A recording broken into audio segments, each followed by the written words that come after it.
আমি তো আমার বেটার কোনো কথাই শুনি নাই গো। ওরে জননী, আমার কাছে 1 মিনিট ফোন করে নাই গো, আমার বড় বেটা গো। ওরা বাড়িতে আসতেছিল, আসছি বাঙা সারি চলে আসছে পুকুরি, আর ওই পাশে একটা তেল পাম্প আছে, তেলের পাম্পের ওই পাশে ব্রিজ, ওই ব্রিজ এসে গাড়তে লাগে।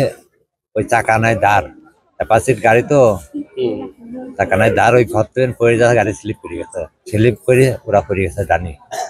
পুলিশ যেটা বললো সেটাই আমরা দেখি। ট্রেনেও যায় নাই, বাসেও যায় নাই, বাইক নিয়ে চলে আসে। বাইক নিয়ে আসে রাত 2টা বাজে। আমার বাড়ি থেকে আমার বাবা ফোন দিয়ে কথা, দেখ তো মনিরা কোনে।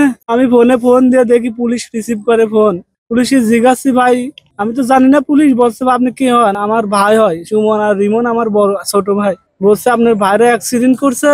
আমি কছি কোথায়? কছে ভাঙ্গা। বলছে, আমি কছি কি অবস্থা? কছে বেশি কিছু হয়নি, আপনারা দ্রুত চলে আসেন। আমি সাথে সাথে প্রাইভেট ভাড়া করছি, ভাড়া করে সঙ্গে সঙ্গে চলে আসছি যে আমি তাড়াতাড়ি মেডিকেলে যাই। কছি কোথায় আছে? কছে মেডিকেলে, ভাঙ্গা মেডিকেলে আছে, স্বাস্থ্য কমপ্লেক্সে। আমি তখনই চলে আসছি। আসে এখন পরে ফোন দিয়ে আমার ফুফাতো ভাই পাঠাইছি। ফুফাতো ভাইয়ের কাছে পরে ফোন দিই, ফুফাতো ভাই বলছে ভাই নাই, ভাই মেডিকেলে নাই, ভাই হচ্ছে হাইওয়ে থানায় পড়ে আছে। আমি যাই দেখি আমার ভাই ভ্যানের উপর পড়ে, আমার ভাই চিনা যাচ্ছে না রে। ঘটনার সংবাদ পাইছি যে তারা ফরিদপুর থেকে এসে ওই যে ভাঙা সংলগ্ন এলাকায়, মাধবপুর নামক এলাকায় অ্যাক্সিডেন্টে মারা গেছে, এরকম সংবাদ পেয়ে আমরা এখানে আসছি।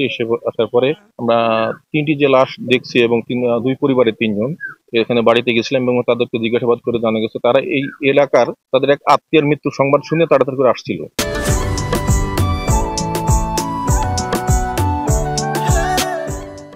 3 জন একটা মোটরসাইকেলে ছিল, মোটরসাইকেলে অজ্ঞাতনামা গাড়ির ধাক্কায় তারা অ্যাক্সিডেন্টে মৃত্যুবরণ করে। তো গাড়িটা কে, কোন গাড়ি কি ধরনের তাদের জানা নাই এ সংক্রান্তে। তো তাদেরকে আমরা পরামর্শ দিচ্ছি যে সংশ্লিষ্ট যে জায়গায় অ্যাক্সিডেন্ট হয়েছে ওই জায়গার পুলিশের সহযোগিতা নেওয়ার জন্য।